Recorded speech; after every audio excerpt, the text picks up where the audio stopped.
Hi there, and thank you for tuning in. This video is a little bit of a timeout. I just wanted to say thank you. And I'm especially thinking of the comments I have received for the latest two videos. I made one about the combination here, the 105mm macro lens here, and the Nikon Z6 Mark II and the autofocus. And then I also, in the other video, talked about going with a tilt and shift lens. And in that context, buying a Canon body just for that purpose. And that gave rise to many comments, and I can see I started out this channel if you're new to photography, but I can see many of you, that's at least the sense I get, are actually not that new to photography, but rather experienced. And your comments clearly reflect that, and that's great for me because I learn something from reading your comments almost every time. You keep me honest and you keep me on my toes. So thank you for that. That is basically the key message in this video, a big thank you. And you also, of course, challenge some of the decisions that I make.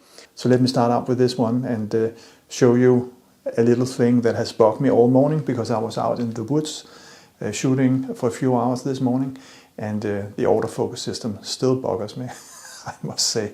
So yeah, here goes. I don't know if all autofocus systems work this way, but this is really annoying if you ask me. Let me say that I put the focus point so that it's precisely on the brush here. It's a little bit a strange setup here, but it was just a way of illustrating here. So this is a glass with a brush in it, and I'm focusing on the brush. Let's just see what happens, and hopefully you can follow here in the live view. So let me see what I can do here. See, boom, then it focuses on the headset, right? I hope you can see that.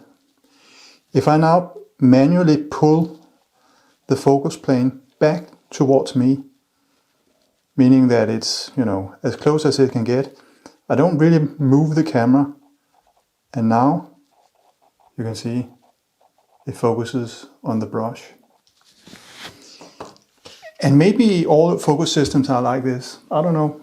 I just, with my D4 and the Tokina lens, I haven't noticed that this is the way it works. And I was out shooting this morning, and it was annoying several times that it seems to me like the focus system can't figure out whether to walk forwards or walk backwards. Maybe it's my expectations that are out of line, as some of you wrote. But I just thought, when you have a lens that is 5 times as expensive and a camera body that is 10 years younger, and mind you that this one has both phase, not phase, but phase detection and contrast detection in a hybrid version, so it should have the best of both worlds, and still it sometimes can't figure out whether to walk forward or backwards. Yeah, maybe just my expectations, as you pointed out. So forgive me if my rant against this combination was a little bit too harsh in the video, but it really came out of me being disappointed, basically. And yeah, that's why I made the video. So I hope this has brought more balance into the picture, and hopefully if this combination is for you and you think these autofocus issues that I report, it is just the way it is, then of course I rest my case. I just wanted to share with you my frustrations because in my work this is a bit annoying. The other video I made was about this combination here, the Canon tilt shift lens and then the Canon EOS 5D, a classic DSLR. And I actually bought this one only to be able to mount this lens. And many of you have said, but Fredrik, that was, completely unnecessary. You could have bought an adapter to go between the Canon lens and the Nikon body, which is true. And you could also have bought an adapter where the adapter itself would have a tilt shift functionality built into it. So I could probably have saved a lot of money here. What I didn't tell you in the video was that I have had tons of adapters, and in general I seem to always make a mistake with an adapter. There's something that I don't get until I sit with the adapter in my hand and start working with it. Then it won't focus to infinity, or you need to have an adapter with glass in it which actually deteriorates the image quality, or you can't work with autofocus because there's no motor in the adapter, or whatever the situation. There's always something. There's always a catch, and therefore I've made so many mistakes in this space that I've simply given up and said, okay, me and adapters, that's.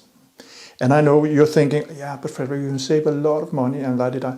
And that's true. And if you know how to sort of do your homework in terms of gathering information about an adapter, then for sure adapters can be really a good thing and save you a lot of money, because you can use glass and camera bodies, cross brands, right?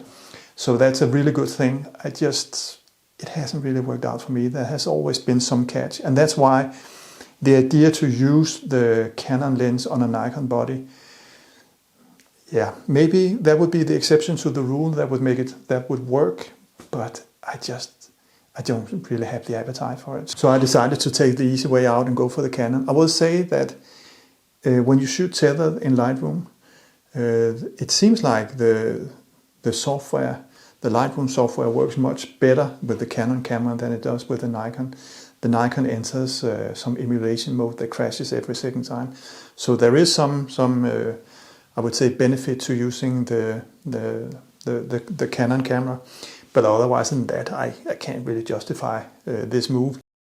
Also, you should be aware, if you choose to go with an adapted solution, the lens you're using needs to be a number bigger, if I can say it like that, than the sensor you have. So, and this is because you're shifting the lens so that the coverage has to be bigger than the sensor itself. Otherwise, you would get, I think you would get vignetting if you try to use a full frame lens on a full frame sensor. So you would also always have to work with a medium format lens on a full frame sensor, or you would have to work with a full frame lens on an APS-C sensor. So it has to be one level bigger in order to be sure that you have the coverage. So there is that. Here I'm just sure that it works because it's designed to function. So I don't have that issue. But be mindful of that should you decide to go with a adapted option. Regarding the tilt shift lens, many of you have also pointed out, but you can actually do much of what you do with the tilt shift lens just using focus stacking. And that is true.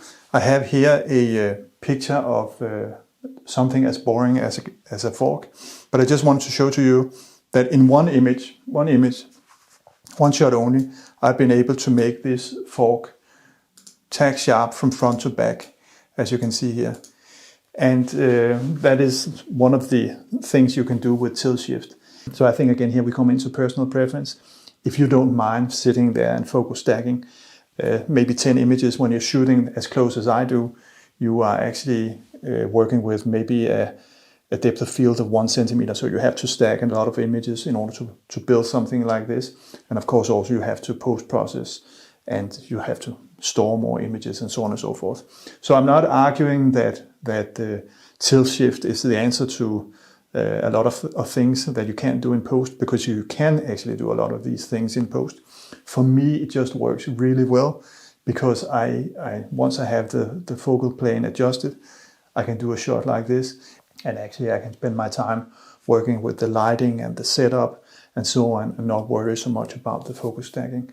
So it's a little bit simpler workflow, but of course it's super specialized photography, and it's only because I have a blog post where I do product shoots for the blog post that I found the tilt shift lens to be really interesting. If you're doing some other photography, leave it be. If you're doing focus stacking once every 2 months, there's no need to buy a tilt shift lens. Don't think that's what I'm saying. I'm just saying for my use, because I do so many product shots where I think it makes it a little bit more interesting instead of just seeing it top down, as you would typically do if you were to take a picture of a book. Then I can actually show you a 45-degree angle here and make the image a little bit more interesting. But it is super specialized, super specialized. So yeah, don't take it for more than it is. I don't know if you've seen the movie The Way Back When with Sam Rockwell, but it's a movie where there's a young kid trying to sort of find his feet and his way forward in life. He's 15, 16, 17 years old, I would think thereabout. And it's a really good movie. And one of the things, or maybe I think the main theme in the movie is you need to cut your own path. That's what Sam Rockwell says to this kid. You need to cut your own path. And I think that in photography, if you're new to photography, or new to basically anything you're struggling with, you also need to cut your own path. And this is important for me, and I hope you will help me stay on the right side of that very thin line to, give information and inspiration is one thing, and then to tell you what to do, that's another thing. And I try to stay clear of the latter. I really want you to cut your own path. I really want you to be, your own version of you as a photographer, and not listen to someone saying, okay, you should do like this or you should do that. Or that's not my game at all. I'm here to give inspiration and information. That's what I aim to with this channel. I have no intention to say to you, you should buy that camera or you should, buy that lens, whatever it is. If you see me cross that line and start to tell you what to do or, walk into that space, I would appreciate your feedback, because I really want to stay on the other side of that thin line described there, so that I give you information and inspiration, but nothing further. And you will also see, if you come to me and say, many do, should I buy camera A over camera B? I will typically push that decision back to you, because it's your money and it's your time, it's your camera, it's your photography. So I try to put the decision back to you, because you have to live with the consequences of whatever decisions you make. I'm just here trying to give inspiration and information and show you some of the things that I do, show you some of them, maybe the mistakes that I have done, not for you to repeat them, of course, but to learn from them. And maybe also if you're thinking, okay, I'm in actually exactly the same situation as Frederick, then you can maybe copy and paste what I have been doing, but of course only if it rings true with you and where you are in your photography life. So that's the wrap. I just wanted to say thank you. So please keep the comments coming, as sharp and critical as they are today. I really appreciate that. It helps me grow, and then when I grow, I can also share more information on this channel, and then we all grow, I guess. So thank you again. Thank you for watching. Happy shooting. Take care. Bye-bye.